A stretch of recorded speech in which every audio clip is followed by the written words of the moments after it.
আসসালামু আলাইকুম ওয়া রাহমাতুল্লাহি ওয়া বারাকাতুহু।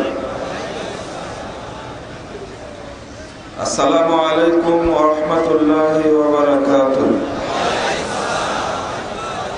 ইন্নাল হামদালিল্লাহ নাহমাদুহু ওয়া নাস্তাঈনুহু মান ইয়াহদিহিল্লাহু ফালা মুদিল্লা লাহু ওয়া মান ইউদ্লিল ফালা হাদিয়া লাহু ওয়া আশহাদু আন লা ইলাহা ইল্লাল্লাহু ওয়াহদাহু লা শারীকা লাহু وأشهد أن محمدا عبده ورسوله أما بعد فأعوذ بالله من الشيطان الرجيم إن الذين فرقوا دينهم وكانوا شيعا لست منهم في شيء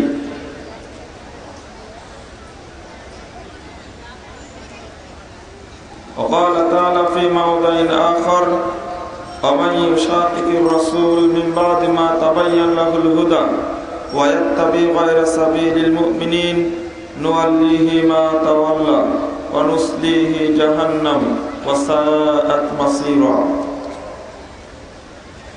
عن أبي هريرة رضي الله عنه قال قال رسول الله صلى الله عليه وسلم بدأ الإسلام غريبا وسيعود كما بدأ فطوبى للغرباء. رواه مسلم.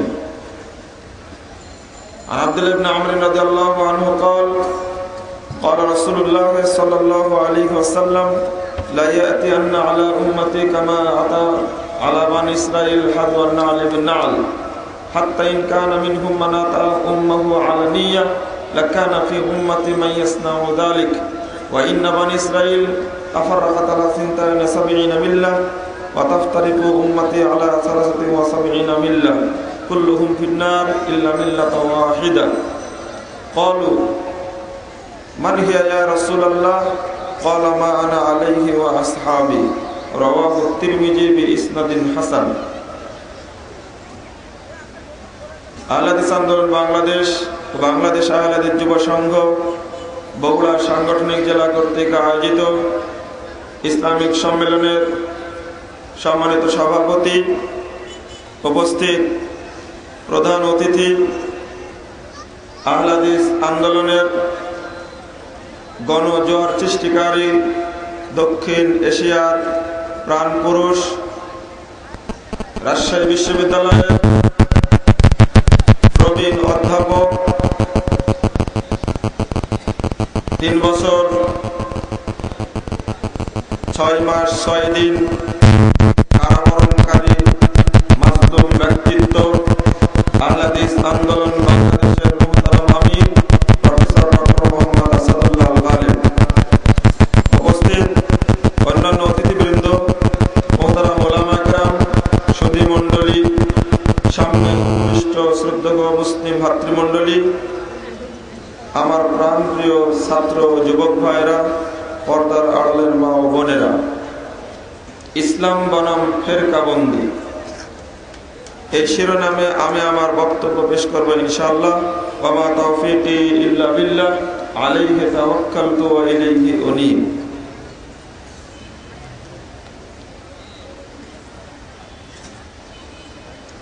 আল্লাহ রাব্বুল আলামিনের পক্ষ থেকে প্রেরিত বিশ্ব ইতিহাসের সর্বশ্রেষ্ঠ সংবিধানের নাম হলো পবিত্র কোরআন এবং সহিহ হাদিস। যে দিনটি এই সংবিধানের আলোকে পরিচালিত হয় সেই দিনটির নাম হলো ইসলাম। যারা কেবলমাত্র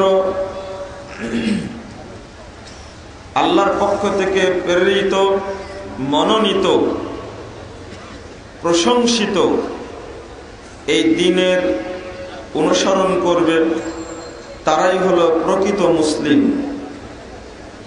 কিন্তু দুঃখজনক হলো যে ইসলাম তার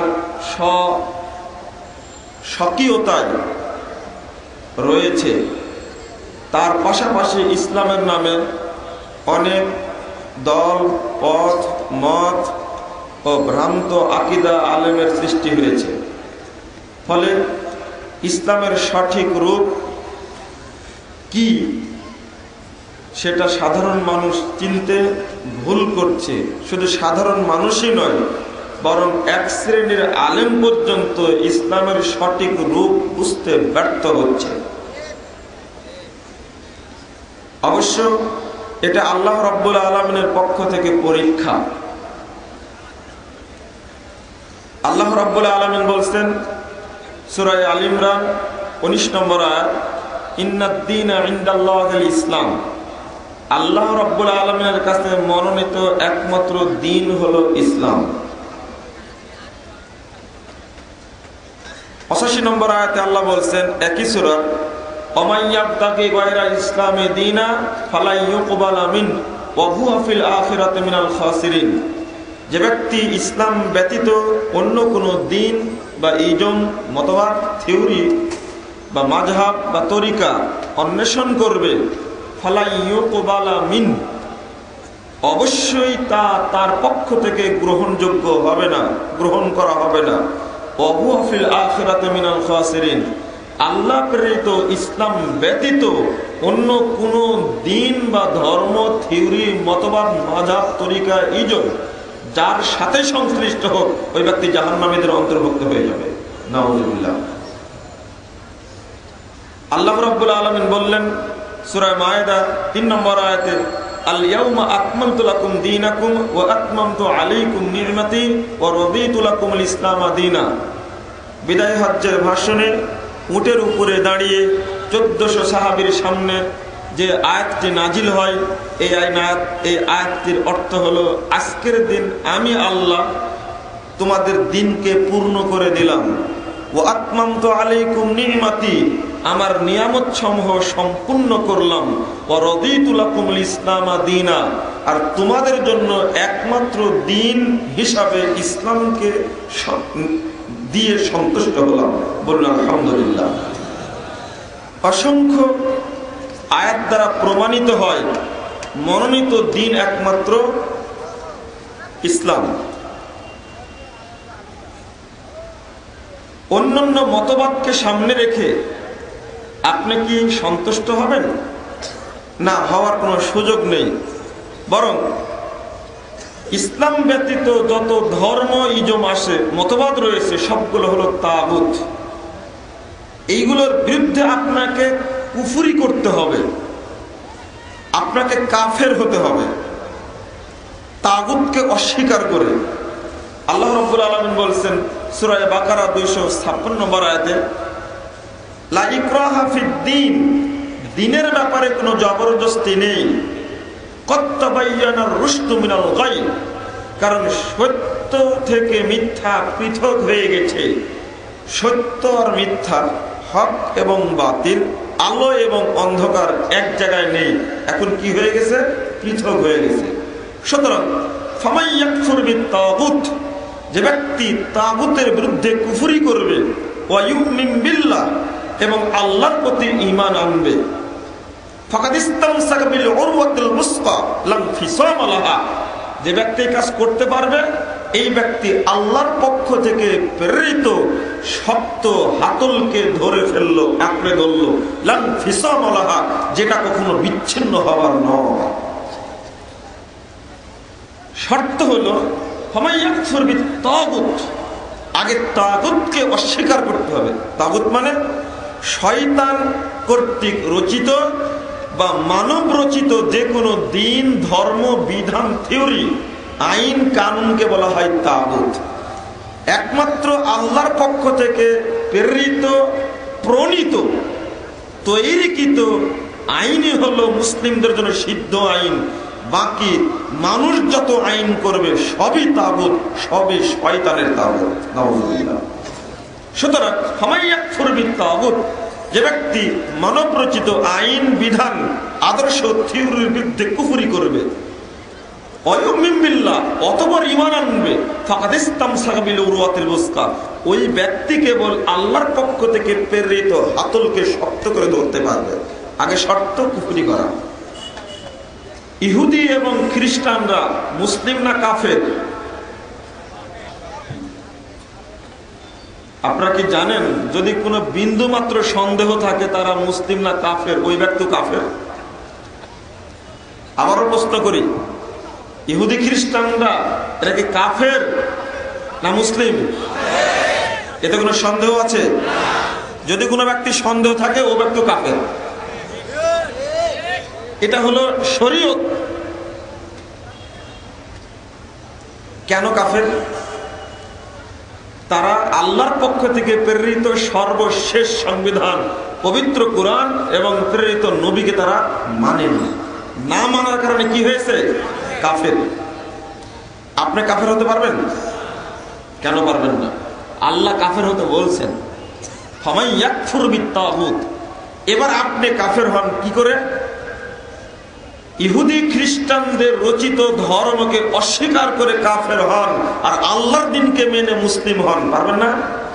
এবার পারবেন। আল্লাহ এটাই বলছেন, ইহুদি খ্রিস্টানরা যেমন ইসলামকে না মেনে কাফের হয়েছে, আপনাকে কাফের হতে হবে। প্রথম শর্ত, যত দিন ধর্ম মতবাদ থিওরি রয়েছে সবগুলোকে অমান্য করে কাফের হতে হবে। পারবেন? বলুন ইনশাআল্লাহ। আল্লাহ বলছেন, ফামান ইয়াকফুর বিত্তাগুত। যে ব্যক্তি যাবতীয় তাগুতের বিরুদ্ধে কুফরি করবে, কাফের হবে, ওয়া ইউমিন বিল্লাহ, অতঃপর আল্লাহর প্রতি ঈমান আনবে, ওই ব্যক্তি আল্লাহর পক্ষ থেকে আসা হেদায়েতকে আঁকড়ে ধরতে পারবে, নইলে পারবে না। এই তাগুতের বিরুদ্ধে আমার আপনার সংগ্রাম। আমি ইসলামকে মেনে চলবো, পাশাপাশি তাগুতের বিরুদ্ধে আন্দোলন করব। এটা আমার ব্রত, এটা আমার পণ, এটাই আমার প্রতিজ্ঞা, এটাই আমার অঙ্গীকার। আমি তাগুতের সঙ্গে আপোষ করতে পারবো না। যেমন সূরা সফ 9 নম্বর আয়াতে আল্লাহ রাব্বুল আলামিন বলছেন, স্পষ্ট ভাষায় বলছেন, ওয়াল্লাযী আরসালা রাসূলাহু বিল হুদা ওয়া দীনিল হক লিইয়ুযহিরা আলাদ দীনি কুল্লিহি ওয়ালাউ কারিহাল মুশরিকুন। ওই আল্লাহ যিনি মুহাম্মদ সাল্লাল্লাহু আলাইহি সাল্লামকে পৃথিবীতে পাঠিয়েছেন সত্য দ্বীন এবং হেদায়েত দ্বারা। কেন পাঠিয়েছেন? লিইয়ুযহিরা আলাদ দীনি কুল্লিহি, পৃথিবীতে প্রচলিত যাবতীয় দিন ধর্ম মতবাদ ইজম থিওরি মাযহাব তরিকা সবগুলোকে মারিয়ে সবগুলোকে উৎখাত করে ইসলামকে বিজয়ী করার জন্য পাঠিয়েছে। আপনি 2 টাকায় নিয়ে সন্তুষ্ট থাকবেন, এটা হতে পারে না। আপনি সন্তুষ্ট থাকবেন একটার প্রতি, যার নাম কি? ইসলাম। আর অন্যগুলো কি করতে হবে? উৎখাত করতে হবে। ঘৃণা করবেন এমনটা নয়। লিইয়ুযহিরা আলাদ দীনি কুল্লিহি, সূরা নাহল 36 নম্বর আয়াতে বলছেন, ওয়ালাকাদ বাআসনা ফি কুল্লি উম্মাতিন রাসূলান আন ইবুদুল্লাহা ওয়াজতানিবুত তাগুত। শুধু মুহাম্মদ সাল্লাল্লাহু আলাইহি সাল্লামকে নয়, পৃথিবীতে যত নবীকে আল্লাহ প্রেরণ করেছেন প্রত্যেক নবীকেই একটি কথা বলার জন্য বলেছিলেন, আন ইবুদুল্লাহা ওয়াজতানিবুত তাগুত। নবীগণ বলবেন তার কওমের লোকদেরকে, তোমরা একমাত্র আল্লাহর তাওহীদকে প্রতিষ্ঠা করো, ওয়াজতানিবুত তাগুত, এবং তাগুতকে বর্জন করো। এই একটা কথা বলার জন্যই পাঠিয়েছিলেন। প্রথম শর্ত হলো তাগুতকে বর্জন করা।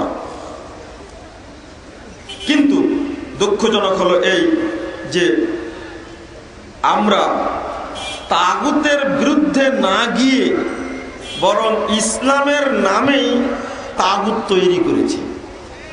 এটাকেই বলছি ফেরকা। হ্যাঁ, তবে এটা আল্লাহ রাব্বুল আলামিনের দেওয়া বিধান। মানুষ তৈরি করবে, এর উপরেও আপনাকে ঈমান আনতে হবে। খুলুন সূরা আনাম 159 নম্বর আয়াত। আল্লাহ বলছেন, ইন্নাল্লাযীনা ফাররাকু দীনাহুম ওয়া কানু শিয়া। যারা দিনকে টুকরো টুকরো করেছে, ওয়া কানু শিয়া, এবং দলে দলে বিভক্ত হয়েছে, লাস্তা মিনহুম ফি শাই। হে মুহাম্মদ সাল্লাল্লাহু আলাইহি সাল্লাম, আপনি তাদের অন্তর্ভুক্ত নন। নবী তাদের অন্তর্ভুক্ত নয় যারা দিনকে টুকরো টুকরো করেছে। দিন টুকরো টুকরো করার একটা সুন্দর উদাহরণ আমি বলে থাকি, আমার কাছে সুন্দর মনে হয়, আপনাদের কাছে মনে হবে কিনা জানি না। দিনকে টুকরো টুকরো করার অর্থটা কি? এক শ্রেণীর মানুষ এই দেশে শরীয়তের একটা অংশ গ্রহণ করেছে, যেমন শুধু ফজিলত যেগুলো আছে সেগুলো গ্রহণ করেছে। আর এক শ্রেণীর মানুষ গ্রহণ করেছে যেখানে জিকির আছে শুধু জিকির গুলো নিয়েছে। এরপরে একটা আমার আপত্তি আছে যে ফজিলত গুলো নিয়েছে সেগুলো ডাহা, মিথ্যা, জাল, জুয়া। দুই, যেগুলো জিকির নিয়েছে কোরআন হাদিসেও জিকিরের কথা আছে, কোরআন হাদিসের জিকির না নিয়ে মিথ্যা, জাল, জৈব জিকির গুলোকে নিয়েছে।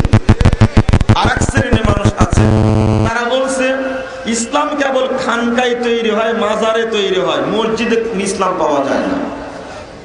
ওই শ্রেণীর মানুষ নিয়েছে। আর এক শ্রেণীর মানুষ আছে পীরকে ভক্তি করো আল্লাহকে পেয়ে যাবে। নাই? আশ্চর্য, এক একজন এক একটা গ্রহণ করেছে। ছোটকালে গল্প শুনেছিলাম 3 অন্ধের হাতি দেখা। হাতি দেখতে গিয়ে ফিরে এসে রিপোর্ট দিচ্ছে যে হাতির ওরা তো দেখতে পায়নি, কি করেছে? নাড়াচাড়া করে অনুভব করেছে। যে অন্ধ হাতির সুর দেখেছে ও এসে বর্ণনা দিচ্ছে হাতি হলো খুঁটির মতো। আর এক অন্ধ বলছে না না, খুঁটির মতো না, ও কান একটু নাড়াচাড়া করে দেখেছে, বলছে হাতি হলো কুলার মতো। আর একজন পা দেখেছে, পাটা দেখতে একটু চওড়া, ও বলছে হাতি আসলে খুঁটির মতো না, কুলার মতো না, জাঁতার মতো। আপনাদের কাছে প্রশ্ন করতে চাই, এই 3 অন্ধের বর্ণনায় হাতির রূপটাকে ফুটে উঠেছে? ঠিক আমাদের দেশের ইসলামটা আমরা এইভাবে বুঝেছি, কারো কাছে ইসলামের স্বরূপটা নেই। এইভাবে এক একজন এক সাইড নিয়েছে, বুঝবে কি করে ইসলামের?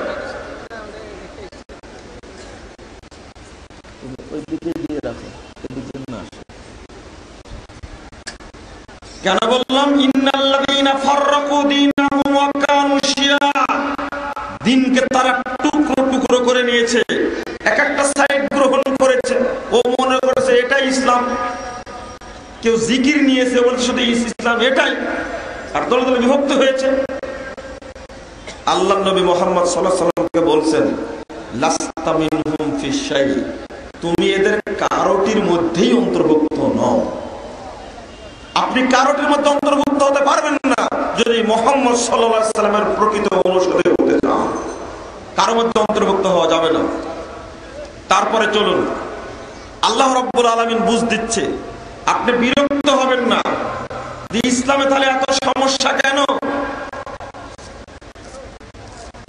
সূরা আল মাইদা 153 নম্বর আয়াত, ওয়া আন্না হাযা সিরাতি মুস্তাকিমান ফাত্তাবিউহু ওয়া লা তাত্তাবিউস সুবুল ফাতাফাররাকা বিকুম আন সাবিলি যালিকা ওয়াসাকুম বিহি লাআল্লাকুম তাত্তাকুন।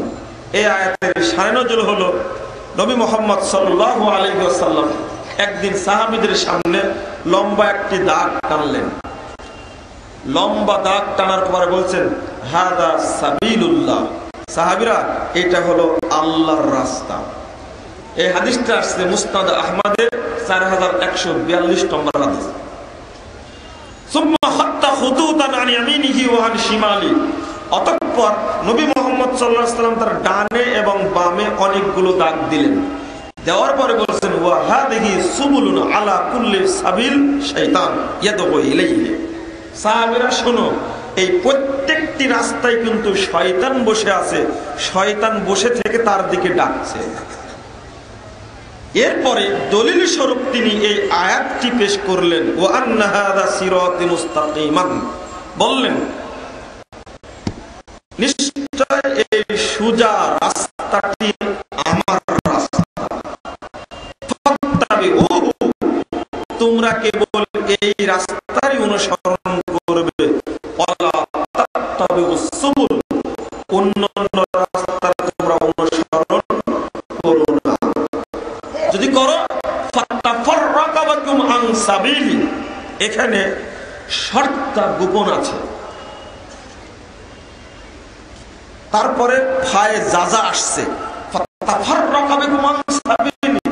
তোমরা অন্য পথে চলো না, যদি চলো তাহলে এই রাস্তাটি থেকে তোমরা পথভ্রষ্ট হয়ে যাবে। এটা আল্লাহর পক্ষ থেকে ওসিয়ত, যেন কোন পথে চলছো সে ব্যাপারে সতর্কতা অবলম্বন করো। আমরা তো পান চাবায় আবার বলি যে কোনো দলে থাকলেই,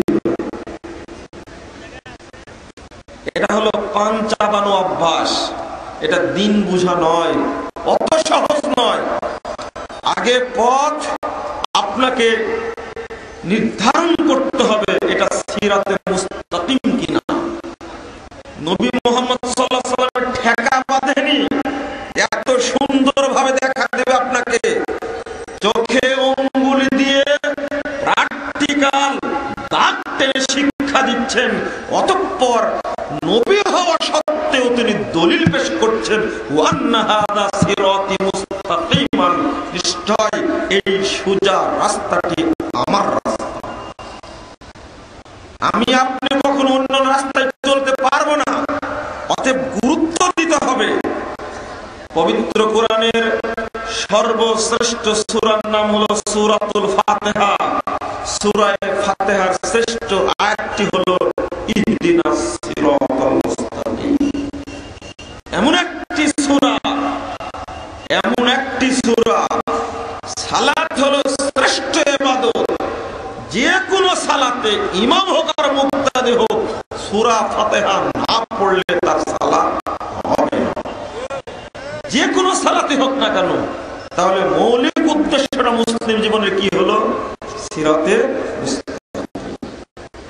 আপনি সালাত আদায় করছেন, তারও মৌলিক উদ্দেশ্য হলো ইহদিনাস সিরাতাল মুস্তাকিম। কে খবর রাখে এটা? 2, রাসূলুল্লাহ সাল্লাল্লাহু আলাইহি ওয়াসাল্লাম দেখালেন পথ, এবার দেখাবেন দল। আবু দাউদ তিরমিজির 2য় খণ্ডের 92 এবং 93 পৃষ্ঠা আসছে, হাদিসটি খুব প্রসিদ্ধ। বনী ইসরাঈলরা বিভক্ত হয়েছিল 72 দলে। ওয়াতাফতারিকু উম্মতি আলা 73 মিল্লাহ, আমার উম্মত বিভক্ত হবে 73 দলে। কুল্লুহুম ফিন্নার ইল্লা মিল্লাতান ওয়াহিদা, সবগুলো জাহান্নামে যাবে একটি ব্যতীত। যখনই নবী মুহাম্মদ সাল্লাল্লাহু আলাইহি ওয়াসাল্লাম বলেছেন সবগুলো জাহান্নামে যাবে একটি ব্যতীত, তখনই সাহাবীরা ভীতু হয়ে গেছে। দেখেন অভ্যাস কি তাদের, অথবা সব জাহান্নামে যাবে।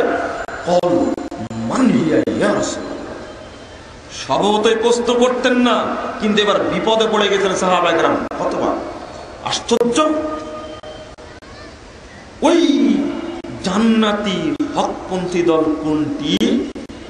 রাসূলুল্লাহ সাল্লাল্লাহু আলাইহি ওয়াসাল্লাম বলেছেন, ক্বালা মা আনা আলাইহি ওয়া আসহাবি, আমি এবং আমার সাহাবীরা যার উপরে আছি তার উপরে যারা থাকবে তারাই জান্নাতি।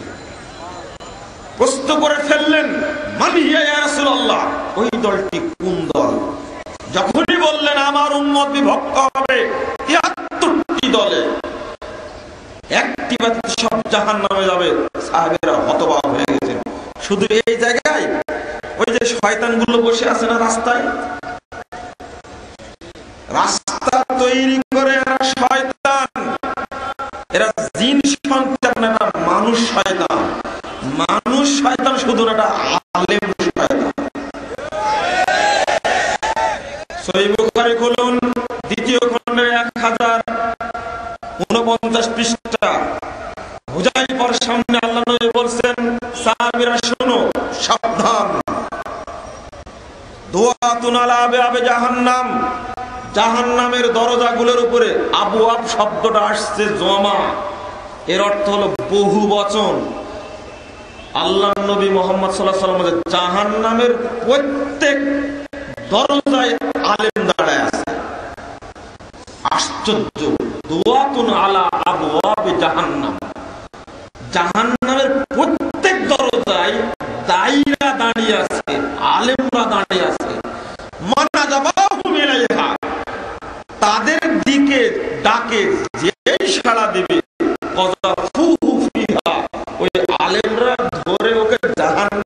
মধ্যে ভিতরে ফেলে দেবে। কযাফু মানে কি? নিক্ষেপ করা, ফেলে দেওয়া না। জাহান্নামের মধ্যে সজোরে নিক্ষেপ করবে। যখনই বলেছেন যে আলেমরা জাহান্নামের দরজায়, প্রত্যেক দরজায়, জাহান্নামের দরজা কয়টা? 7টি। 7টি জাহান্নামের দরজা, প্রত্যেক দরজাতেই থাকবে আলেমরা। নবী মুহাম্মদ সাল্লাল্লাহু আলাইহি সাল্লাম এই কথা বলা মাত্রই হুযায়ফা বলেছেন, সিফহুম লানা ইয়া রাসূলুল্লাহ। আমি আপনাদের বুঝাচ্ছি একটা জিনিস, সেটা হলো হাদিস শোনার পরে একটা ক্রিয়া হয়, একটা প্রতিক্রিয়া হয়। যখনই বলেছেন আলেমরা জাহান্নামের দরজা দাঁড়িয়ে থাকবে, দায়ীরা দাঁড়িয়ে থাকবে, তাহলে সিফহুম লানা ইয়া রাসূলুল্লাহ, আল্লাহর পরিচয় বলুন আমাদের। তখন আল্লাহ নবী বলছেন ওয়াহুম মিন জিলদাতিনা ওয়া ইয়াতাকাল্লামুনা বিআলসিনাতিনা। পরিচয় তারিফু মিনহুম আতরুকে, তাদের পরিচয় আর কি বলবো, এরা আমাদের মতো চামড়ার মানুষ এবং আমাদের ভাষায় তারা কথা বলবে। তবে হুযায়ফা নিশ্চিত থাকো, তারিফু মিনহুম, তুমি তাদেরকে চিনতে পারবে। আর চিনতে পারলেই তুমি তাদের বিরোধিতা।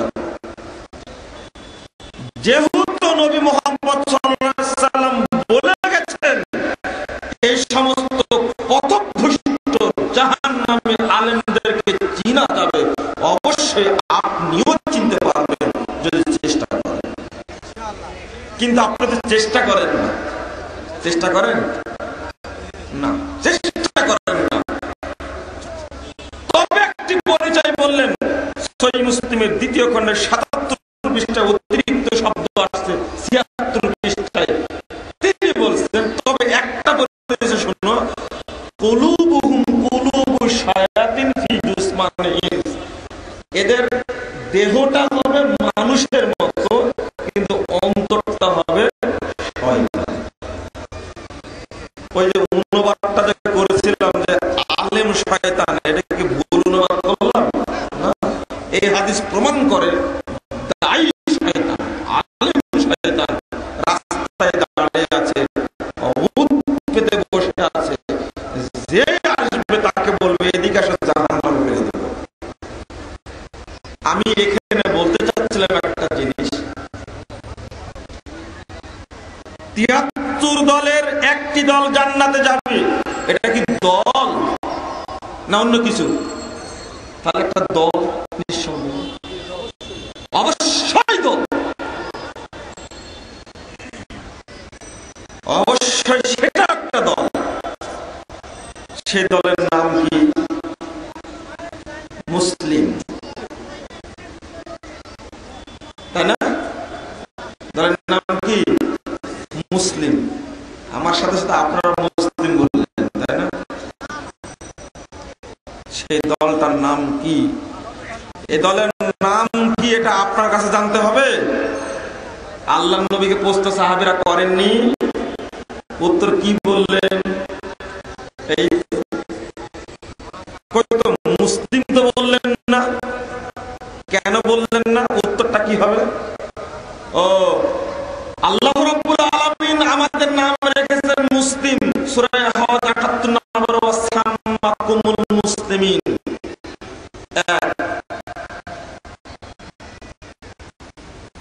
কিন্তু এই মুসলিমরা ভ্রষ্ট পথে চলবে, এটা কার বাণী? আল্লাহর বাণী। বললাম না, ওয়া আন্না হাযা সিরাতি মুস্তাকিমান ফাত্তাবিহু ওয়া লা তাত্তাবিউস সুবুল। এই মুসলিমরাই, নাম আমাদের মুসলিম, কিন্তু মুসলিমরাই চলবে বিভিন্ন পথে, বিভিন্ন দলে। এবারে এই মুসলিমদের যে শ্রেণী করলেন রাসূল সাল্লাল্লাহু আলাইহি ওয়াসাল্লাম, স্পষ্ট বললেন, সেই ক্ষেত্রে কি উত্তর কি মুসলিম হবে? কি উত্তর দিয়েছেন এটা আপনার কাছ থেকে নিতে হবে না, আমি নিব নবী মুহাম্মদ সাল্লাল্লাহু আলাইহি ওয়াসাল্লাম। মা আনা আলাইহি ওয়া আসহাবি, এর অর্থ কি? কি বুঝালেন এর দ্বারা? আমি এবং আমার সাহাবীরা যার উপরে আছি তার উপরে যারা থাকবে তারাই জান্নাতি। কার উপরে ছিলেন? কিসের উপরে? কোরআন এবং হাদিসের উপরে, তাই না? দুই, এটা অর্থটা পরে করছি। পরে আবু দাউদের 631 পৃষ্ঠায় আসছে, আল্লাহর নবী উত্তর দিলেন ওয়াহিয়াল জামাআহ, সেটা হলো ঐক্যবদ্ধ একটি দল। সহিহ মুসলিমের 11 পৃষ্ঠায় আসছে আহলুস সুন্নাহ, তার নাম কি? আহলে সুন্নাহ। নবী মুহাম্মদ সাল্লাল্লাহু আলাইহি ওয়াসাল্লাম তিনি আরেকটি হাদিসে বলেছেন, মুসনাদে আহমদ 16736 নম্বর হাদিস, সেখানে বলেছেন ওয়াহুমুল্লাযীনা ইউসলিহুন মা আফসাদান নাসু মিন বাদি মিন সুন্নতি। তাদের বৈশিষ্ট্যের কথা বলছে, এরা হলো তারাই যখন লোকেরা আমার সুন্নাতকে নষ্ট করবে, সবাই সুন্নাতকে নষ্ট করবে, সবাই নষ্ট করবে, কিন্তু ওর মধ্যে অল্প সংখ্যক লোক থাকবে, তখন আমার সুন্নাতকে তারা সংরক্ষণ করবে, তারা হেফাজত করবে, তারা সংশোধন করে দেবে কোনটা শিরক আর কোনটা বিদআত, কোনটা হলো সুন্নাত, কোনটা বিদআত, কোনটা জয়ীফ, কোনটা সহিহ, তারা পার্থক্য করে দিবে। এই পরিচয়টা বললেন। প্রথম কথা বললেন মা আনা আলাইহি ওয়া আসহাবি, আমি এবং আমার সাহাবীরা যার উপরে ছিলাম ওই পথে যারা থাকবে। নামটা কি? নামটা কি? আচ্ছা, একটু ঘুরে বোঝাই, আশা করি সহজ হবে। মসজিদে ঢুকে 2 রাকাত সালাত পড়তে হয়, পড়তে হয় না? নাম কি? দুখুল মসজিদ, তাই না? শুধু, আর কিছু বলবেন না? তাহিয়াতুল মসজিদ। কোন হাদিস গ্রন্থে এরকম প্রমাণ আছে যে নামটা দুখুলুল মসজিদ? কোন মুহাদ্দিস থাকলে দাঁড়ান দেখি, আপনার মাঝায় কতটুকু বল আছে। দুখুল মসজিদ নাম রাখলেন, দলিল আছে? কিন্তু নাম তো দুখুল মসজিদ। আচ্ছা, নামটা বলে কি বলবেন আপনি এখন বলেন। এই মসজিদে ঢুকে 2 রাকাত সালাত পড়তে হয়, এই 2 রাকাত সালাতের নাম কি? কি? না, পারবেন না আপনি। ওই বুদ্ধি আল্লাহ আপনাকে এখনো দেয়নি। আচ্ছা, তাহিয়াতুল মসজিদ বললেন, তাই না? আচ্ছা, দ্বিতীয় প্রশ্ন করি, কোন হাদিস গ্রন্থে তাহিয়াতুল মসজিদ শব্দ ব্যবহৃত হয়েছে? আছে? আছে? একজন উঠেন দেখি, দাঁড়ান। তাহিয়াতুল মসজিদ আছে, একটু বুকের সাহস নিয়ে বলুন। আছে, হাদিসের গ্রন্থে আছে, তবে হাদিসের মধ্যে নাই। মুহাদ্দিসগণ বাব বেঁধেছেন, বাবু তাহিয়াতুল মসজিদ, বাবু দুখুলিল মসজিদ, কেন রাখছেন? আচ্ছা, একটা সহজ প্রশ্ন করি আপনাদেরকে। জহরের পূর্বে 4 রাকাত পড়েন, পরে 2 রাকাত পড়েন। আচ্ছা, মাগরিবের পরে 2 রাকাত সালাত পড়েন, এর নাম কি?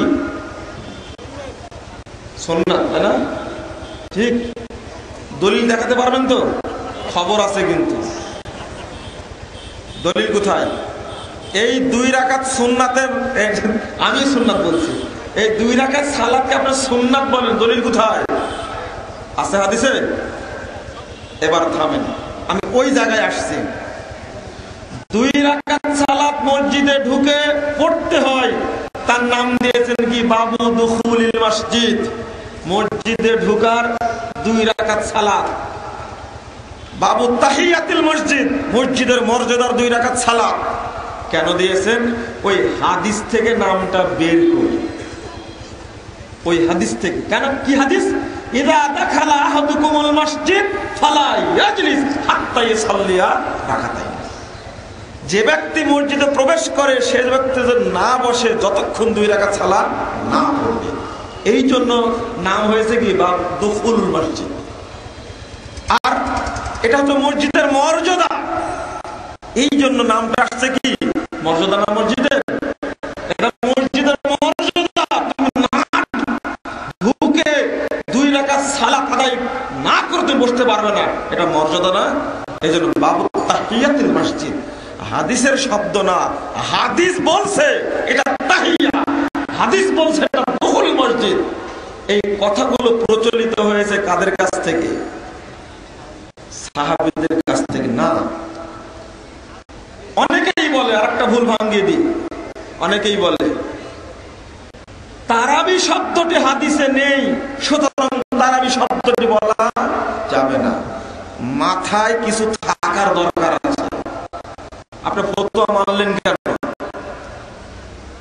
আচ্ছা, তারাবি বলতে হবে, তারাবি বলতে হবে। যদি আপনি রাতের প্রথম ভাগে পড়েন রমাদান মাসে, ওকে তারাবি না বললে পারবেন না।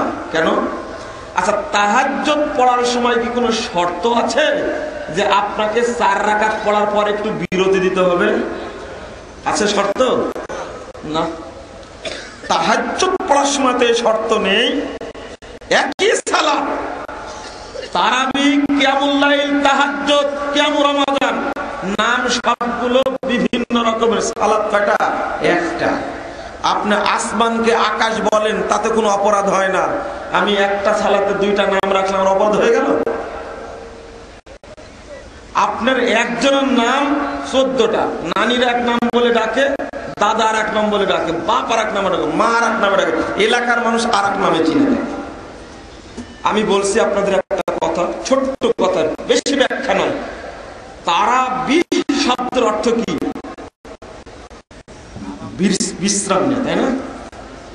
এটাই তো রাসূলুল্লাহ সাল্লাল্লাহু আলাইহি ওয়াসাল্লাম 4 রাকাত 2 রাকাত করে 4 রাকাত পড়ার পরে বিশ্রাম নিতেন, তাই নাম কি হয়েছে?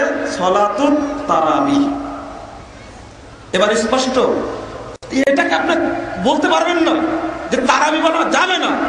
এবার কোথা থেকে আসছে আপনি প্রশ্ন করবেন। আমি বলবো দুখুল মসজিদ কোথা থেকে আসছে বলেন। আমি বলবো তাহিয়াতুল মসজিদ কোথা থেকে আসছে বলেন। আমি বলবো জোহরের 4 রাকাত সুন্নাতকে সুন্নাত নাম দিলেন, কোথায় পেলেন বলেন? পাওয়া যাবে যে না। এই জন্য একটি আয়াত আমি শুরুতেই পাঠ করেছি, আমি আপনাদের বুঝিয়ে বলি এবার। মানা আলাইহি ওয়া আসহাবি, আমি এবং আমার সাহাবীরা যে পথে আছি, এই পথে যারা থাকবে তারা। এর নামটা কি? এই নামটা আপনার কাছে ব্যাখ্যা নেব না, চলুন এবার নাম নিব আমি সরাসরি হাদিস থেকে। সেটা হলো বাইহাকির 1741 নম্বর হাদিস। রাসূলুল্লাহ সাল্লাল্লাহু আলাইহি ওয়াসাল্লাম ওসিয়ত অনুযায়ী আবু সাঈদ খুদরি বলছেন যুবকদেরকে লক্ষ্য করে, ফাইন্নাকুম খুলুফুনা ওয়া আহলুল হাদিসে বা'দ। এখানে কয়েকটি নাম নবী মুহাম্মদ সাল্লাল্লাহু আলাইহি ওয়াসাল্লামের পক্ষ থেকে এসেছে, ওই নামগুলোই উচ্চারিত হয়েছে। 1 নম্বর বলেছি মানা আলাইহি ওয়া সাহাবী, নবী এবং সাহাবীরা পৃথিবীর সর্বশীর্ষ প্রথম যুগের মানুষ, যার আরবি হলো সালাফি। 2 নম্বর হলো আহলুল হাদিস, আসহাবুল হাদিস, আহলুল ইলম, আহলুস সুন্নাহ ওয়াল জামাআহ। যদি এটা আপনি না বুঝেন, নবী মুহাম্মদ সাল্লাল্লাহু আলাইহি ওয়াসাল্লাম বললেন ওয়াহিয়াল জামাআহ, আরেক জায়গায় মওকুফ সূত্রে আসছে আহলুস সুন্নাহ। আমি যদি না বুঝি তাহলে কাউকে বোঝানো যাবে না, তবে চেষ্টা করব আপনাকে বোঝানোর চেষ্টাই বলতে। চলুন, আবু সাঈদ খুদরি মারা গেছেন 74 হিজরিতে। এই হাদিসটি বর্ণিত হয়েছে বাইহাকির মধ্যে হাসান সনদে। এরপরে আসুন বিখ্যাত তাবেঈ, তিনি তার পরিচয় ব্যক্ত করছেন। জন্ম হলো 22 হিজরিতে, মৃত্যু হলো 104 হিজরিতে। সাহাবী বলছেন লাউ ইস্তাকবালতু মাস্তাকবারতু, আমি যেটা পরে জানলাম সেটা যদি আগে জানতাম, মা হাদাসতু কালতু ইল্লা মা আজমা আলাইহি আহলুল হাদিস, তবে কোন কথা আমি বলতাম না যে কথাগুলো আহলে হাদিসগণ বলেছেন এইটা একমত হয়েছেন, এটা যাতে একমত হয়েছেন এটাই বলতাম, অন্য কোনো কথা বলতাম না। আমি যদি জিজ্ঞেস করি তারপরে এসে এটা বললাম তাবি ব্যক্তিত্ব সাহাবীর কথা। এবার আব্দুল্লাহ ইবনে মুবারক রাহিমাহুল্লাহর কথা বলবো। তিনি তার জন্ম হলো 118 হিজরিতে, মৃত্যু হলো 181 হিজরিতে। তিনি বলছেন ওয়াহুম আহলুল হাদিস আসবাতুন নাস সিরাতাল মুস্তাকিম ইনদি আসহাবুল হাদিস। তিনি বলছেন এই হকপন্থী ফিরকাটা হলো, এই জান্নাতি ফিরকাটা হলো আহলুল হাদিস বা আসহাবুল হাদিস। তারাই হলো সিরাতে মুস্তাকিমের উপরে সবচেয়ে মজবুত মানুষ। বলুন আলহামদুলিল্লাহ। এরপরে আমি জিজ্ঞেস করব ইমাম শাফিঈ রাহিমাহুল্লাহকে। জন্ম 150-এ, মৃত্যু 204-এ। তিনি বলছেন ইদা রাআইতু রাজুলাম মিন আহলি হাদিস কাআন্নী রাআইতু নাবিয়্য সাল্লাল্লাহু আলাইহি ওয়াসাল্লাম হাইয়ান। আমি যখন একজন আহলে হাদিস ব্যক্তিকে দেখি তখন আমি যেন স্বয়ং মুহাম্মদ সাল্লাল্লাহু আলাইহি ওয়াসাল্লামকে জীবিত অবস্থায় দেখি।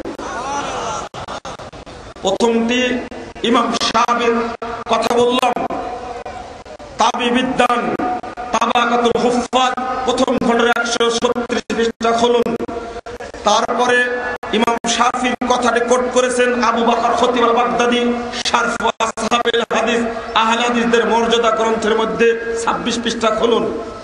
এরপরে আলী ইবনুল মাদানী, তার জন্ম 164 হিজরিতে, মৃত্যু 234 হিজরিতে।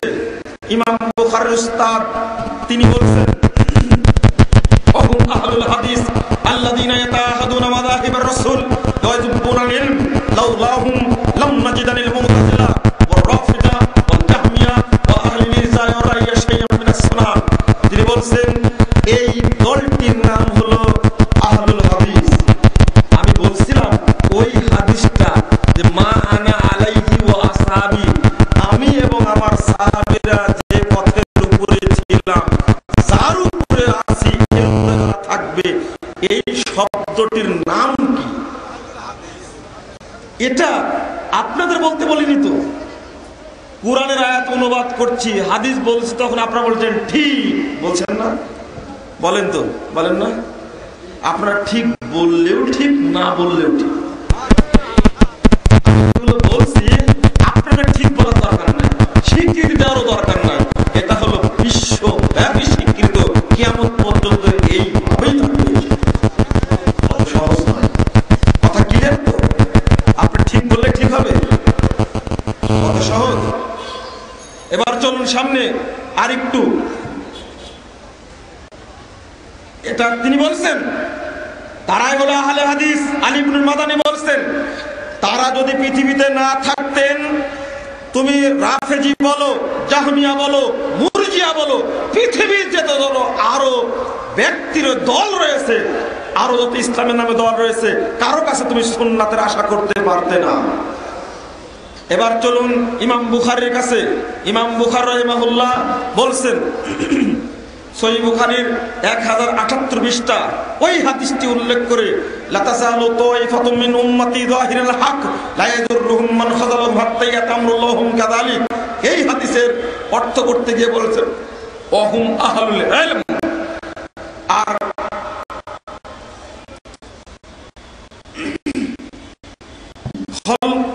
আফআলুল ইবাদ এই গ্রন্থের 6 নম্বর পৃষ্ঠায় ইমাম বুখারী বলছেন ওহুম আসহাবুল হাদিস। ইমাম বুখারী এই হাদিসটি উল্লেখ করে বলছেন তার নাম হলো আহলুল হাদিস, আহলুল ইলম। আলবানী রাহিমাহুল্লাহ এতদিনে এসে তিনি দুইটা কথা বলছেন। এক জায়গায় তিনি বললেন আহলুল ইলম, আর এক জায়গায় বলেন আহলুল হাদিস কেন বললেন? ইমাম আলবানী রাহিমাহুল্লাহ 1999 সালে 2রা সেপ্টেম্বর মারা গেছেন, মাত্র কিছুদিন আগে। তিনি বলছেন লা মুনাফাতা বাইনাহুমা আন্না আহলাল ইলম ওয়া হুম আহলুল হাদিস, যারাই আহলুল ইলম তারাই আহলে হাদিস। আলবানীর কি ঠেকা বাঁধলো? দরকার ছিল না। এর পরের বক্তব্য, ইমাম বুখারীর জন্ম 194 হিজরিতে, মৃত্যু 256 হিজরিতে। তিনি এটা বললেন। তারপরে যুগে আপনি আসুন, তার আগে একটু কথা বলতে ভুলে গেছে। ইমাম আহমদ বিন হাম্বল রাহিমাহুল্লাহকে জিজ্ঞেস করা হলো যে সবগুলো তো জাহান্নামে যাবে, একটি জান্নাতে যাবে, সেই দলটির নাম বলুন। নবী মুহাম্মদ সাল্লাল্লাহু আলাইহি ওয়াসাল্লাম বলছেন মা আনা আলাইহি ওয়া আসহাবি। তিনি ইমাম আহমদ বিন হাম্বল রাহিমাহুল্লাহ বললেন ইল্লাম ইয়াকুনু আসহাবাল হাদিস ফালা আদরি মানহুম, তারা যদি আহলে হাদিস না হয় আর কোন দল সেটা আমি জানি না। এরপরে আপনি চলুন 404 হিজরিতে, চলুন 400 হিজরিতে আসুন। শামসুদ্দিন মাকদিসি তার একটি গ্রন্থ আহসানুত তাকাসিম ফি মারিফাতিল আকালিম, এই গ্রন্থের 96 পৃষ্ঠা বলছেন যে মক্কার যত লোক ছিল সবগুলো ছিল আসহাবুল হাদিসের অনুসারী।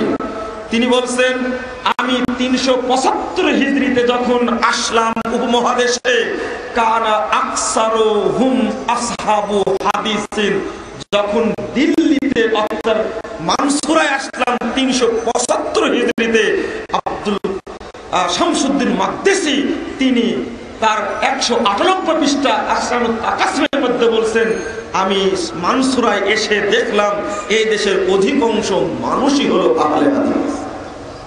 কত হিজরি বললাম? 375 হিজরি। 429 হিজরিতে মারা গেছেন আব্দুল কাহির বাগদাদি। তিনি তার গ্রন্থের মধ্যে বলছেন, নাম হলো উসুলউদ্দিন, প্রথম খণ্ডের 317 পৃষ্ঠা খুলুন। উসুলউদ্দিন, ভাই বইগুলো এখন নেটে পাওয়া যায়, বইগুলো সৌদি আরবের লাইব্রেরিতে পাওয়া যায়, আপনি কিনে একটু পড়ুন। ডক্টর গালেব থিসিস করেছেন, আর পৃথিবীর অন্য মানুষও থিসিস করেছেন। রাজশাহী বিশ্ববিদ্যালয়ের তিনি পিএইচডি করেছেন, আরো পিএইচডি করেছেন। বাংলাদেশের মানুষ অনেকে পিএইচডি করেছেন, ডক্টর গালেবও পিএইচডি করেছেন। ডক্টর গালেবের পিএইচডি প্রকাশিত হয়েছে। জ্ঞানী মানুষ যদি পড়েন, আপনি পড়েই দেখবেন থিসিস কারে কয়। বিশ্ব নন্দিত থিসিস একটু পড়ে দেখুন, কিন্তু আপনারা তো পড়বেন না, শুধু খুঁচায় বেড়াবেন। আপনারা কাজ হলো খুঁচায় বেড়ায় না। আব্দুল কাহের বাগদাদি মুসলিম ভূপর্যটক ইবনু বতুতার মতো তিনি গোটা বিশ্বের রেকর্ড পেশ করছে। খুলুন 317 পৃষ্ঠায় উসুলউদ্দিন গ্রন্থের মধ্যে তিনি বলছেন স্পষ্ট, সুগুরুর রোম অসুগুরুল জাজিরা অসুগুরু আজারবাইজান অসুগুরু আফ্রিকা কুল্লুহুম আসহাবু হাদিসিন মিন আহলিস সুন্নাহ। তিনি বলছেন তুমি রোম সীমান্ত বলো, আলজেরিয়া বলো, তুমি সিরিয়া সীমান্ত বলো, সিরিয়ার মানুষদেরকে বলো, এই সমস্ত লোকের সমস্ত অধিবাসী ছিল আহলে হাদিস।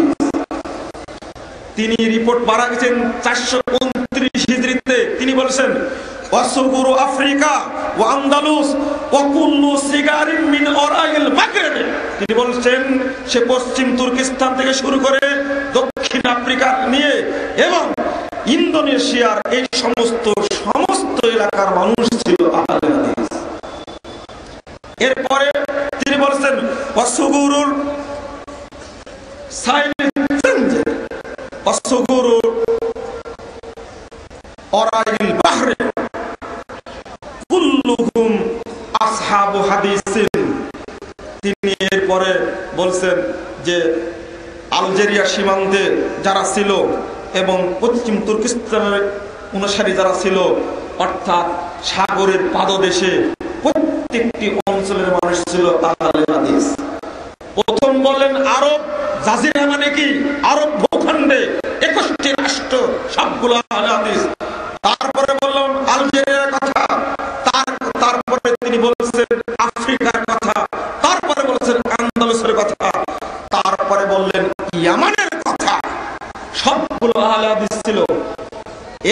তিনি বলছেন। তবে এই চীন আর এই দিল্লির এদিকে দুই শ্রেণীর মানুষ ছিল। সেই সময়ে এক শ্রেণীর মানুষকে শাফি বলা হতো আর এক শ্রেণীর মানুষকে হানাফি বলা হতো। শাফি বলতে তিনি আহলে হাদিসদেরকে বুঝিয়েছেন। আমি আপনাদের বলতে চাই, 429 হিজরিতে মারা গেছে, তার লিখিত বই আছে। এখনই আপনি ইন্টারনেটে সার্চ করলে এই বইটি পাবেন, কিতাব উসুলুদ্দিন। আপনি না পড়ে বলছেন কেন? এবার বলুন, প্রশ্ন করি, তাহলে আরব ভূখণ্ডের সমস্ত মানুষ মুহাদ্দিস ছিল? হ্যাঁ, কেন আহলে হাদিস মানে মুহাদ্দিস বলেন যে কেউ কেউ? তাহলে আরব ভূখণ্ডে যত 21টি রাষ্ট্র আছে সমস্ত কি সবগুলো মুহাদ্দিস ছিল? মানে সাধারণ মানুষ ছিল না? সিরিয়াতে সমস্ত মানুষ মুহাদ্দিস ছিল, সাধারণ মানুষ ছিল না? আলেমরা কি বুঝালেন? কথা বলতে হলে ছিদ্র বন্ধ করে কথা বলতে হবে। এটা হলো 429 হিজরির রিপোর্ট বললাম। এবার বলবো 461 হিজরির রিপোর্ট। আবু বকর খতিব নিজে বই লিখতেন শারফ আসহাবিল হাদিস নামে। বই লিখতে গিয়ে তিনি স্পষ্ট ভাষায় বলছেন, কুল্লু ফিয়াতি তাতাহাইয়াদু ইলা আরওয়া ওয়া তাহতাসিনু রায়াতাকাফি আলাইহি। শুনে রাখো বন্ধুরা, পৃথিবীর সমস্ত দলগুলো নিজেরা শরীয়ত তৈরি করে আর নিজেরাই মানে সিওয়ায়া আসহাবিল হাদিস। তবে এক শ্রেণীর মানুষ যাদেরকে আহলে হাদিস বলা হয় তারা কখনো শরীয়ত তৈরি করে না। কেন? ফাইনাল কিতাবা উদ্দাতুহুম, আল্লাহর কিতাব হলো তাদের মূল দলিল, হাতিয়ার। ওয়াস সুন্নাতু হুজ্জাতুহুম, রাসূলের সুন্নাত হলো তাদের মূল দলিল। ওয়ার রাসূলা ফিয়াতুহুম, রাসূল মুহাম্মদ সাল্লাল্লাহু আলাইহি ওয়াসাল্লাম তাদের দলনেতা। বলুন আলহামদুলিল্লাহ। অন্য কেউ দলনেতা আমরা মানি না, একমাত্র ইমাম মানি, একমাত্র মাযহাব মানি মুহাম্মদ রাসূলুল্লাহ সাল্লাল্লাহু আলাইহি ওয়াসাল্লামের মাযহাব। একমাত্র ইমাম আমরা মুহাম্মদকে মানি, পৃথিবীর কোনো ব্যক্তিকে আমরা অনুসরণীয় ইমাম হিসাবে কাউকে মানি না। মানি একমাত্র মুহাম্মদ সাল্লাল্লাহু আলাইহি ওয়াসাল্লামকে। এটা 461 হিজরির কথা।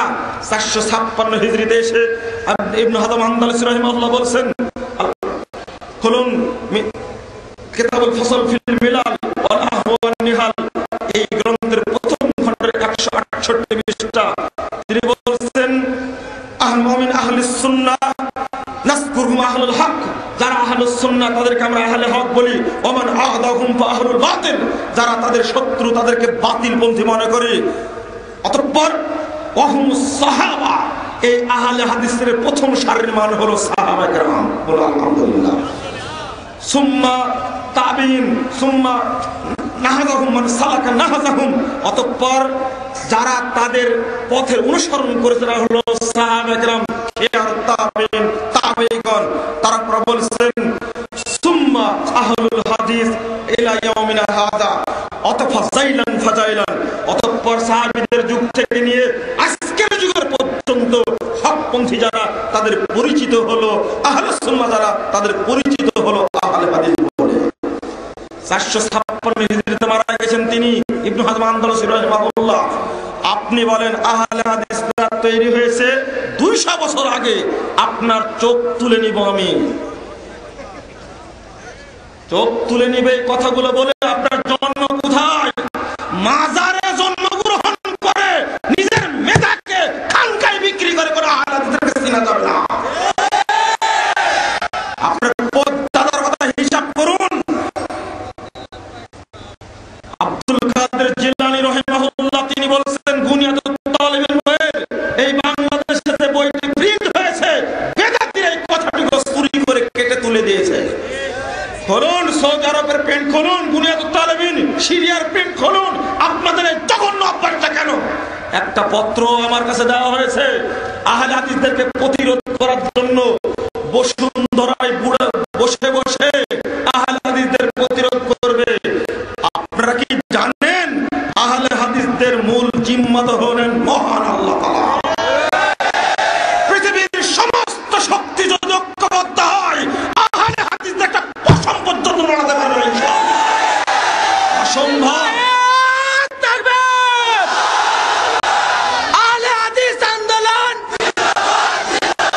আমি আপনাদের বলতে চাই, মেসেজ দিয়ে যা আজকে যদি অপবাদ দেন এটা, তাহলে অপবাদ চলে যাবে শাহুল্লাহ মুহাদ্দিস দেহলভির বিরুদ্ধে। 1703 খ্রিস্টাব্দে জন্ম, 1762 সালে মৃত্যু হয়েছে। 1703 জন্ম, 62 মৃত্যু। ভারত গুরু মুহাদ্দিস শাহুল্লাহ মুহাদ্দিস দেহলভি রাহিমাহুল্লাহ, তিনি বলছেন হুজ্জাতুল্লাহ বালিগার প্রথম খণ্ডে 118 পৃষ্ঠা খুলুন। তিনি বলছেন আহলুল হাদিস আল বাবুল ফারকে বাইনা আহলির রায় ওয়া আহলিল হাদিস। তিনি আহলের রায় এবং আহলে হাদিসের পার্থক্য তুলে ধরেছে। আপনার চোখে এখনো পড়েনি? তার আগে চলে যায়, এবার চট করে এখানে চলে এসেছি।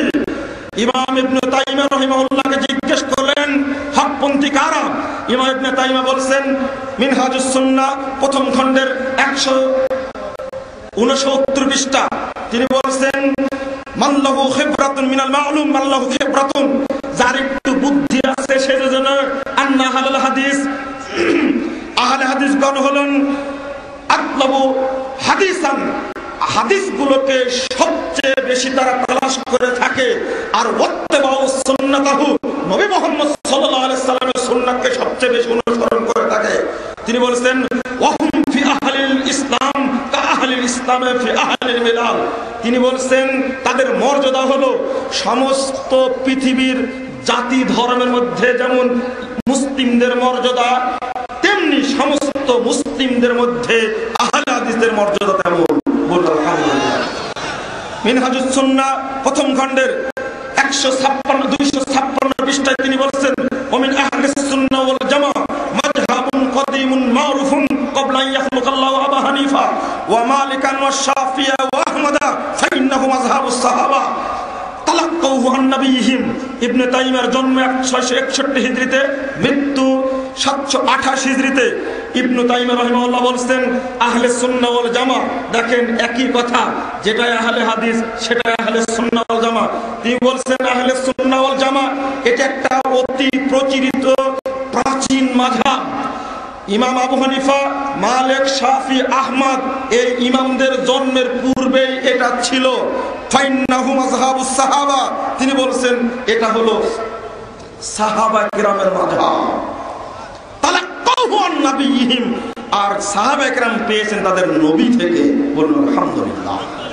শুধু তাই নয়, সূরা বানী ইসরাঈলের 71 নম্বর আয়াত পড়ে ইয়াউমা উনাসিন কুল্লু ইমামাহুম ইয়াউমা নাতু কুল্লা উনাসিন বিইমামিহিম। আল্লাহ রাব্বুল আলামিন বলেছেন কাল কিয়ামতের মাঠে প্রত্যেক ব্যক্তিকে আমি ইমাম সহ আহ্বান করব। এই আয়াতের অর্থ করতে যে ইমাম ইবনে কাসির বলেছেন 474 হিজরিতে মারা গেছেন। ইমাম ইবনে কাসির রাহিমাহুল্লাহ বলেছেন ফাআকবারু শারফিন লি আসহাবিল হাদিস লিআন্না ইমামাহুন নবী সাল্লাল্লাহু আলাইহি সাল্লাম। তিনি বলেছেন এই আয়াতের মধ্যে সবচেয়ে বেশি মর্যাদা রয়েছে আহলে হাদিসদের জন্য, কারণ কাল কিয়ামতের মাঠে তাদের নবী হবেন, তাদের ইমাম হবেন নবী মুহাম্মদ সাল্লাল্লাহু আলাইহি ওয়াসাল্লাম। আসলে এই কথাগুলো থাকার জন্য আহলে হাদিসের পিণ্ডিতে লাগছে বেদাতীরা। এটা হলো আসল কাহিনী। 561 হিজরিতে মারা গেছেন। আব্দুল কাদের জিলানীর কথা বলতে গেলে ভুলে গেছে। দেখো বেদাতীদের পরিচয়, হুম কিয়ামু আহলিস সুন্নাহ। বেদাতীদের কাজ হলো যারা আহলে সুন্নাতের অনুসারী তাদেরকে গালি দেওয়া। বেদাতীদের কাজ লা ইসমা লাহুম ইল্লা ইসমুন ওয়াহিদুন ওয়া হুয়া আসহাবুল হাদিস। আহলে সুন্নাতের অন্য কোনো নাম নাই, একটি নাম, সে নামটি হলো আহলে হাদিস। বলুন আলহামদুলিল্লাহ। এটা আব্দুল কাদের জিলানী বলছেন। আমি আর এই দিকে এগিয়ে আসতে চাচ্ছি না। অনেক বক্তব্য, অনেক কওল আমার সামনে, আপনার সামনে আছে। যদি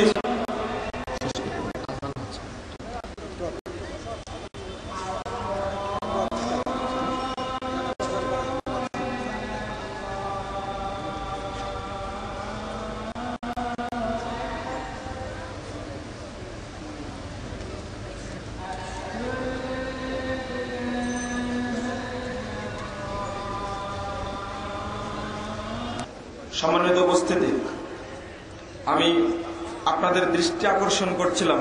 আসলে আমাদেরকে একটু বেদাতীরাই বেশি সমস্যা করে থাকে। আমি দুইটি কথা এখানে বলে শেষ করে দিই যে দুঃখজনক হলো সত্য, যখন বেদাতীরা বিভিন্ন সময় বিভিন্ন নাম চেঞ্জ করে তারা কাজ করছে, আর তাদের মধ্যে আহলে হাদিস বলে পরিচয় দেওয়াটা অন্যায় বলে যারা প্রচার করছে, নিঃসন্দেহে তারা আহলে হাদিসদের প্রকৃত শত্রু ছাড়া কিছু নয়। কেন বলছি? বিভিন্ন সময় বিভিন্ন নাম নিয়ে মানুষ পথে এগিয়েছে, কিন্তু যুগ যুগ ধরে সালাফি, আহলুল হাদিস, আসহাবুল হাদিস নামে নামগুলো বিশ্ব নন্দিত নাম, ঈর্ষণীয় নাম। এই নামগুলোকে কখনো বেদাতেরা সহ্য করতে পারেনি, যার কারণে জন্ম নিয়েছে খারেজি, শিয়া, মুরজিয়া, জাহমিয়া, কদারিয়া। এরপরে জন্ম নিয়েছে সুফিবাদ, সুফিবাদের স্তর শরীয়ত, তরিকত, মারিফত, হাকিকত। উপমহাদেশে সৃষ্টি হয়েছে নকশবন্দিয়া, কাদারিয়া, মুজাদ্দিদিয়া, চিশতিয়া। এতগুলো প্রত্যেক ব্যক্তি নিজ নিজ তরিকা, নিজ নিজ মাযহাবের অনুসরণ করছে, হানাফি, শাফি, মালিকি, হাম্বলি। প্রত্যেকটি দলই প্রত্যেকটি একটি সূত্র নিয়ে তৈরি হয়েছে, নামে তৈরি হয়েছে, গোষ্ঠীর নামে তৈরি হয়েছে।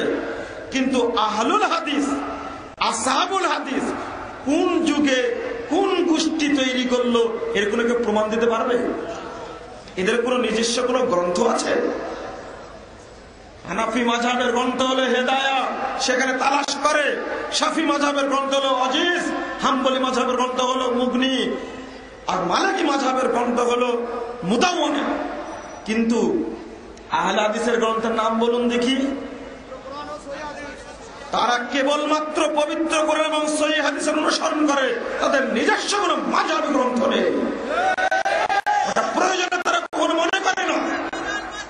শুনুন, স্পষ্ট ভাষায় শুনে নিন, যুগ যুগ ধরে বেদাতীরা এইভাবে আহলে হাদিসদেরকে কোণঠাসা করার চেষ্টা করেছে, আজকেও করার চেষ্টা করেছে।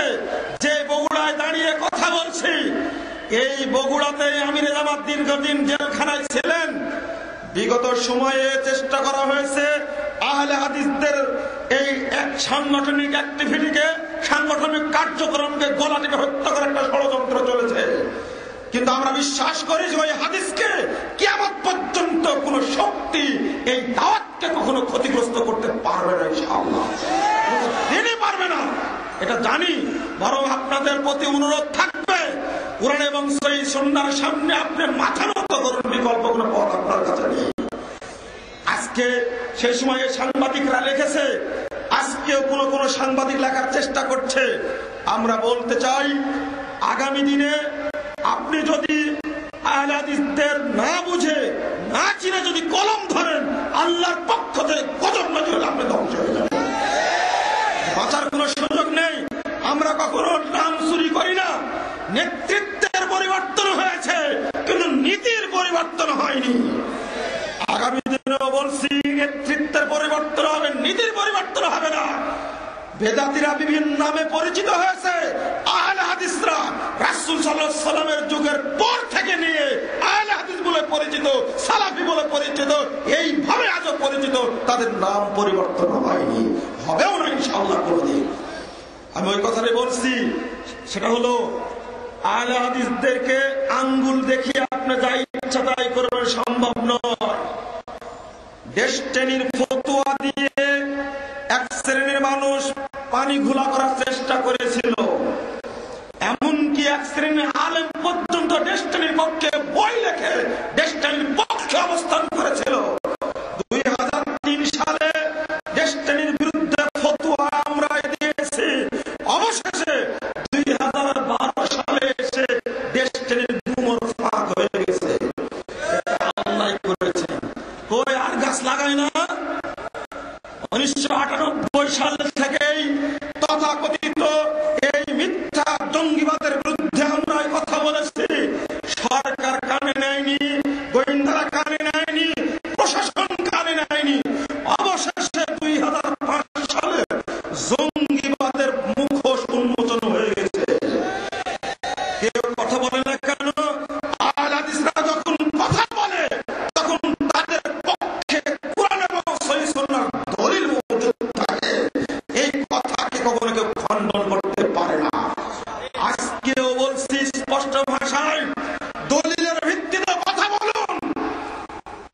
আপনি বলছেন ওই দূরে বসে থেকে